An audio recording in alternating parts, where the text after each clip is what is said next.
Oke, kembali ke broadening formation. Tadi saya katakan dia reversal biasa terjadi di akhir uptrend, merupakan pola yang jarang muncul dan termasuk pola yang sulit untuk diantisipasi. Bentuknya seperti ini kira-kira. Jadi kalau Anda melihat ada uptrend, kemudian harganya cenderung sideways. Nah, ini kan dia sideways ya. Dia cenderung sideways seperti ini, dan Anda bisa melihat ada reversal point A, B, C, dan D, di mana C lebih tinggi daripada A dan D lebih rendah daripada B. Lalu di titik E dia berbalik arah seperti ini.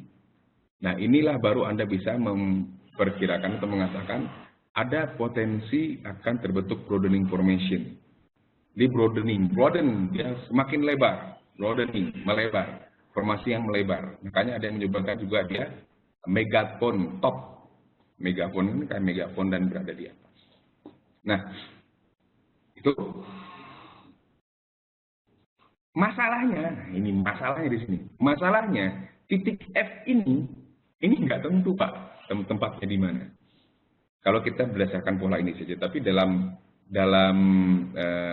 pembahasan yang lebih advance, kalau kita sudah bicara wave segala macam ya, rasio-rasio kayak Gartley segala macam itu bisa diperkirakan sebenarnya. Cuman kita belum akan ke sana dulu. Ini di sini dulu nih. Yang jadi masalah itu F, dia baliknya di mana, dan G-nya ini sampai mana. Nah, itulah kenapa kebanyakan pola ini, orang yang memanfaatkan pola ini untuk trading, itu dia cenderung akan menunggu agak lama sampai polanya benar-benar terkonfirmasi. Dan konfirmasi pola ini adalah ketika dia berhasil break lagi ke bawah lower line. Jadi dia memang harus turun dulu ke sini. Dan kalaupun dia sudah turun ke sini, ini belum tentu dia langsung turun, Pak. Mungkin dia harus naik lagi dulu masuk ke dalam area megaphone-nya ini. Itu masalahnya. Ini sampai kemana dan ini sampai kemana, itu sangat variatif. Tetapi ini saya kasih sedikit clue. Anda bisa coba memanfaatkan pola broadening formation ini tanpa menunggu dia harus terkonfirmasi lagi. Tanpa dia harus menunggu terkonfirmasi dulu. Caranya gimana? Anda ingat-ingat Fibonacci deh. Anda ingat-ingat Fibonacci retracement. Kalau dia sudah sampai ke sini, ini kan berarti satu swing. Sudah sampai ke sini, kemudian, tapi Anda harus lihat ada broadening formation-nya dulu ya. Kalau belum lihat broadening formation, nggak bisa. Anda harus lihat broadening formation, artinya Anda harus lihat A, B, C, D, E, dan F break ke bawah. Lalu dia naik lagi ke dalam megaphone ini. Anda coba tarik Fibonacci retracement dari sini, Anda cari acuan di area Fibonacci-nya. Di situ Anda bisa entry. Oke.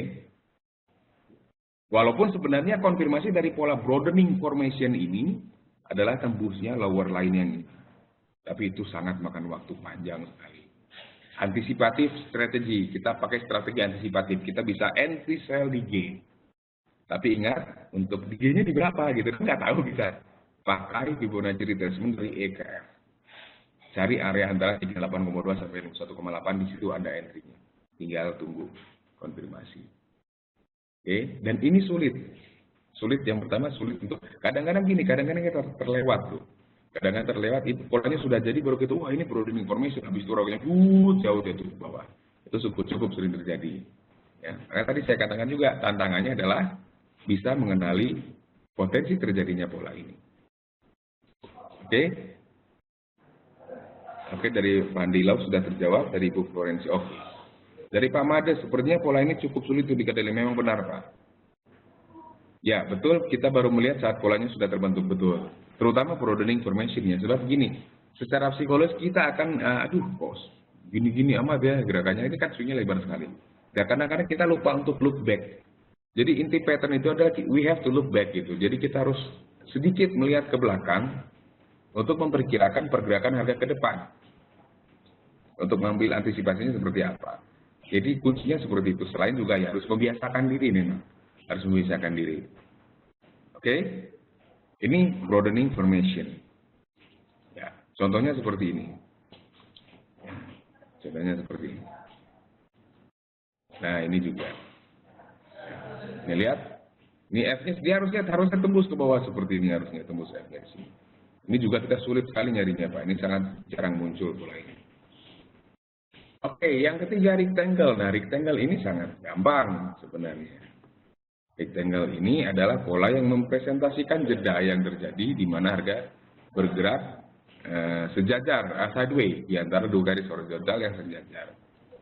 Seperti ini, dia harus punya 4 reversal point, dan konfirmasi bullish rectangle-nya adalah pecahnya atau tembusnya garis resistance atau upper line. Sementara konfirmasi bearish rectangle adalah tembusnya garis support atau lower line. Jadi ini bisa jadi reversal pattern, bisa jadi continuation pattern sebenarnya. Ketika kita bahas rectangle formation, kita berarti membahas continuation pattern. Ini sebenarnya pengembangan dari triple top dan double top, double bottom, triple top, triple bottom. Kalau Anda lihat, jadi sekali lagi, kalau dia, saya tadi katakan reversal point, dia punya 5 reversal pattern, dia punya 5 reversal point. Kalau continuation pattern, dia minimal harus punya 1, 2, 3, 4. Oh sorry, reversal 3 reversal point. Kalau continuation, dia harus minimal punya 4 reversal point. Jadi kalau dia continuation, dia reversal point-nya genap. Kalau reversal pattern, dia reversal point-nya ganjil jumlahnya. Gitu ya. Nah ini. Nah rectangle ini sebenarnya gampang aja. Kalau kita melihat, ya kan sebenarnya hampir mirip kayak wedge, kayak broadening formation tadi ya. Ini sebenarnya masuk ke continuation pattern. Kita bahas kenapa? Karena mirip bentuknya.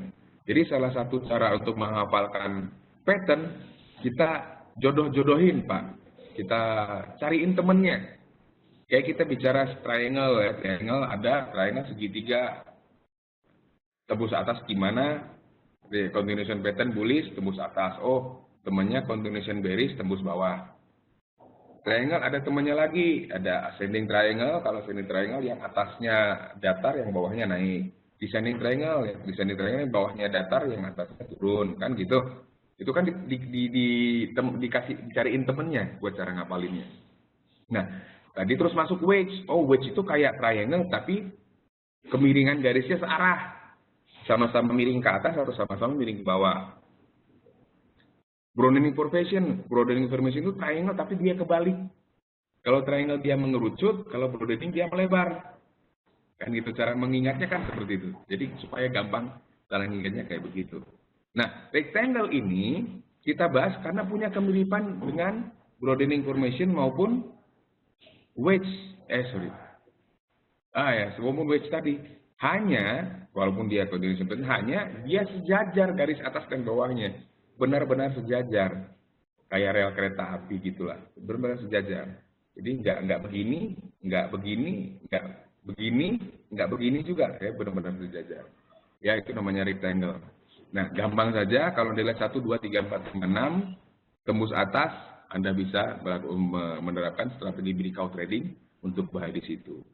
Kalau dia downtrend 1, 2, 3, 4, 5, 6, reversal point, tembus ke bawah, Anda bisa menerapkan breakout strategi dengan sell ketika harganya sudah break. Mengenai broadening formation tadi, saya tadi mengatakan bahwa cara paling gampang untuk mengantisipasi broadening formation ini adalah ketika dia sudah terbentuk ABCDEF, coba Anda tarik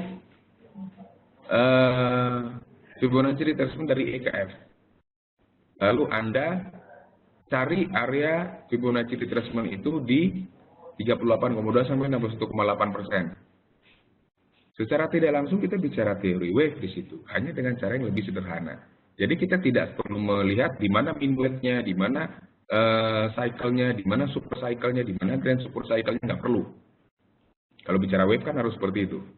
Tapi kalau bicara gampang, udah aja tarik EKF di Fibonacci retracement, di mana 38,2 61,8-nya, cari di situ. Misalnya, gampangnya gitu aja. Jadi tidak ada bedanya sebenarnya Pak Andi Lau. Hanya berbeda metode mungkin ya. Metode saja. Rectangle formation, nah ini contohnya di Aussie 4 jam. Dan ini jam berapa? 4:16:07 waktu Indonesia Barat. Nah, kita masih punya waktu untuk diskusi paling tidak berapa menit? 8 menit. 8 menit lagi. Silakan bagi yang ada pertanyaan. Pak Made, di Euro USD 30 menit. Kalau kecil begitu gimana Pak? USD 30 menit. Coba kita lihat. USD M30. Euro USD M30. Apa polanya Pak? Polanya apa Pak? Kalau boleh tahu Pak? Pak Made, yang Bapak lihat polanya apa? Kalau kecil nggak ada masalah kecil Pak, besar kecil nggak terlalu dipermasalahkan. Oh iya, ini sudah terjadi. Yuk kita coba lihat. Betulkah? Mungkin ini bullish wedge ya, tapi dia continuation pattern. Yes. Ya, ini valid Pak. Tapi dia bukan yang reversal, dia yang continuation. Bullish. Oh enggak Pak, ini bukan sebenarnya ini bukan pola bullish wedge yang reversal. Harusnya kalau dia wedge, dia nggak boleh bullish Pak. Kalau dia continuation, dia harusnya seperti ini. Maybe it's another variant, tapi saya tidak bisa mengatakan ini adalah wedge yang jadi reversal. Maybe it's another theory, maybe. Ya, tapi bukan. Memang dia bentuknya seperti wedge, tapi kalau dia calling wedge, tadi kan sepakatannya adalah kalau calling wedge dia adalah pola bearish. Tapi ini ternyata habis itu dia up. Saucer bukan Pak. Kalau saucer tidak seperti itu Pak. Kalau saucer dia round bottom Pak. Saucer atau round bottom ada yang menyebutkan J-Lo pattern. Tahu J-Lo kan? Jennifer Lopez. Ya, round bottom if you know what I mean. Seperti itu. Bukan, it's not saucer. Ada juga yang menyebutkan handle and cup. It's the same thing actually. Nah ini seandainya dia seperti ini ya, seandainya dia begini, ini bisa jadi saucer atau round bottom. Tapi saucer itu usually adalah pola long term. Nah, tapi ingat kalau kita bicara time frame, long term itu kan relatif. Kita bisa lihat term itu bisa dilihat dari waktu, 1 bulan, 2 bulan, 1 hari, 2 hari. Bisa juga dilihat dari banyaknya candlestick yang terhimpun. Misalkan ini hampir sama kalau kita bicara tren. Tren itu kan ada long term trend, year term trend, ada mid term trend. Ya kan sama bisa dilihat dari arah, bisa dilihat dari waktu. Bicara tren itu long term, major, minor segala macam. Tapi kalau saucer, round bottom, cup and handle itu sebenarnya bentuknya mirip. Kemudian ada lagi yang mengatakan apa? J-Lo, Jennifer Lopez pattern itu sebenarnya biasanya dia pola long term. Dan memang biasanya muncul di stok, di saham. Kalau di forex cukup jarang, kecuali di time frame yang gede-gede gitu. Ya mungkin bisa muncul. Nah ini bisa jadi calon round bottom atau saucer. Ya. Saucer itu kan piringan sebenarnya artinya. Kalau yang ini tadinya saya mau vonis ini flag Pak, tapi kalau flag juga enggak. Kalau flag dia harus against the preceding trend. Kalau kita baca bukunya John Murphy, kalau yang namanya flag, kemudian wedge untuk continuation pattern, dia patternnya arahnya harus against the prevailing trend atau against the preceding trend katanya, melawan arah tren yang sebelumnya. Pola pullback ya, pullback is an action, pullback itu action, ya bisa juga. Oke, mungkin kalau tidak ada pertanyaan lagi, masih ada. Kalau tidak ada, mungkin pertemuan kita sore ini kita cukupkan sampai sekian. Kemudian pekan depan, insya Allah kalau tidak ada halangan, kita juga akan mengadakan webinar non-farm payroll. Jadi ini webinar ini cukup unik, kita pantau non-farm payroll, lalu kita coba cari peluang di pergerakannya yang timbul berdasarkan efek dari data tersebut dengan live chart. Jadi kayaknya istilahnya kita trading bareng lah.